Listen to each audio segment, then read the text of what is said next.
அன்பிற்கினிய மாதா தொலைக்காட்சி சுவஞர்களே, தமிழ் வணக்கம் அன்பு நெஞ்சங்களே, வணக்கம். திரிகடுகத்தில் இணைந்திருக்கும் உங்கள் ஒவ்வொருவருக்கும் நன்றியின் வாழ்த்துகள்.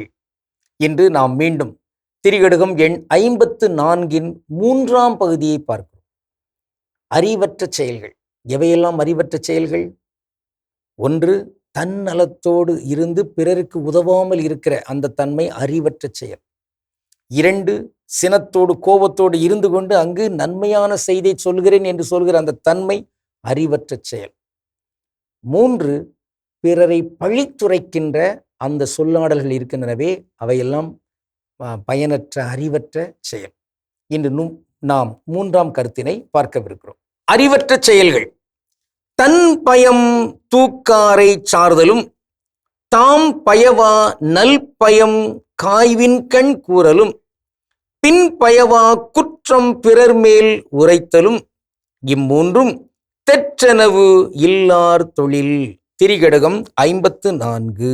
பிறர் மேல் குற்றப்பழி சாட்டக்கூடாது.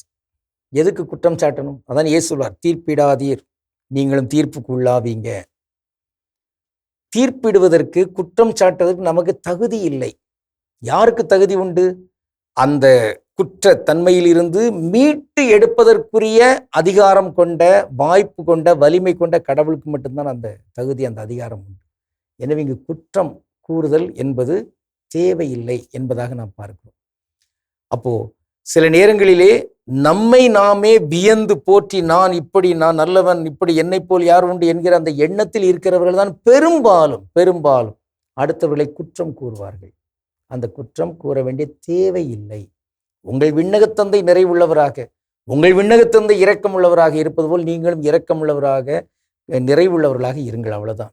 அவர் எவரையுமே இங்கு குற்றப்பழி சாடிக்கொண்டிருந்தால் இங்கு எவரும் நிற்க இயலாது, வாழ முடியாது என்கிற அந்த தன்மையெல்லாம் உணர்ந்தாக வேண்டும். இதில் நாம் பிறரை குற்றப்பழிக்கு உள்ளாக்குகிறோம் என்றால் முதல்ல பாதிக்கப்படுறது யார் தெரியுமா? கடவுள் தான். ஏன்னா கடவுள் தான் நம்மை படைத்திருக்கிறார். அப்போ அவருடைய படைப்பையே நாம் இழிவுபடுத்துகிறோம். 2வது, அவருடைய சாயலில் இங்கு மனிதர்கள் எல்லாம் படைக்கப்பட்டிருக்கிறாங்க. அப்படிப்பட்ட அந்த சாயல் படைக்கப்பட்ட இவர்களை தீர்ப்பிடுவதும் குற்றம் சாட்டுவதும் இது பாவம். கடவுள் தான் கண்ணீர் வடிப்பார். இந்த பாருங்க, என் படைப்பை, என் சாயலில் உருவான மனிதர்கள் இப்படி தீர்த்துட்டு இருக்கிறாங்க என்று கடவுளுடைய கண்ணீருக்கு நாம் ஆளாகக்கூடாது, அவரை நாம் கண்ணீர் சிந்த வைக்கக்கூடாது என்பது எங்களுக்கு. எனவே தீர்ப்பிடக்கூடாது, பழி சுமத்தக்கூடாது. அதுவும் தான் ஒரு குற்றத்தை செய்து கொண்டு அடுத்தொரு மேல் குற்றப்பழி என்கின்ற அந்த தன்மைக்குள் நுழைந்து விடவே கூடாது. அது அறிவற்ற செயல், அது ஆன்மீகமற்ற செயல் என்று பார்க்கிறோம்.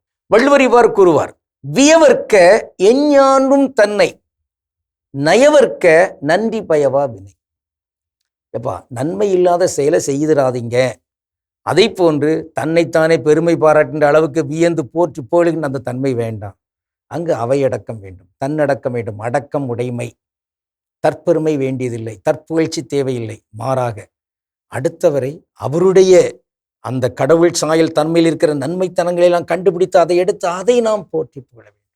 கணவன் மனைவி அவர்கள் ஒவ்வொரு நாளும் அவர்களுடைய அந்த நன்மைத்தனத்தை எடுத்து சொல்லட்டும். இங்கு குற்றம் சாட்டுதல், பழி சொல்லுதல் வேண்டியதில்லை. உன்னை சொல்லி குற்றம் இல்லை, என்னை சொல்லி குற்றம் இல்லை, காலம் செய்த கோலமடி கடவுள் செய்த குற்றமடி அப்படின்னு ஒரு பாட்டு வரும், பார்த்துடுங்க. இங்கு நாம் கடவுளையும் குற்றம் சொல்ல வேண்டிய தேவையில்லை, எவரையும் குற்றம் சொல்ல வேண்டிய தேவையில்லை. ஒருவேளை பிறருடைய அந்த தீய தன்மையினால் அங்கு ஒரு பாதிப்புக்குள்ளாகிறோம் என்றால் அதை பொறுமையாக தியாகத்தன்மையோடு ஏற்றுக்கொள்ள வேண்டும், அவ்வளவுதான். ஆனால் அதே வேளையில் அந்த குற்ற பின்னணியில் இருந்து அவர் மீண்டு வருவதற்கு நான் என்னென்ன செய்யலாம்? நம்முடைய அறிவாற்றலோடு ஆன்மீக தன்மையோடு செயல்பட்டு அவரை ஒழுங்குபடுத்திக் கொள்ள வேண்டும் என்பதுதான். இன்னும் நாம் பார்க்கிற ஒரு தனித்தமிழ் சொல் குற்றம். குற்றம் ஆக பாவம் என்கின்ற அந்த ஒரு சொல்லும் இருக்கிறது. அது ஒரு ஆன்மீக தன்மையில் சொல்லப்படுகிற ஒன்று. ஆனால் குற்றம் அது பொதுவாக இருக்கின்ற ஒன்று. குற்றம், குறை, இப்படியெல்லாம் சொற்களை நாம் பயன்படுத்தலாம். குற்றம் என்பது பழி, பிழை, தவறு, தப்பு, இப்படியெல்லாம் அந்த சொற்களை கொண்டதாக இருக்கும். நாகேஷ் திருவிளையாடல் படத்தில் ஒன்று சொல்லுவார், அந்த நக்கீரரை பார்த்து, பாட்டு எழுதி பேர் வாங்குற புலவர்களும் உண்டு, பிறர் எழுதின பாட்டில் குற்றம் கண்டுபிடித்தே பேர் வாங்குற புலவரும் உண்டு, நீர் எந்த வகை என்று உங்களுக்கு தான் தெரியும். ஏன்னா நக்கீரன் இப்படி சொல்லுவார், நெற்றிக்கண் திறப்பினும் குற்றம் குற்றமே என்று.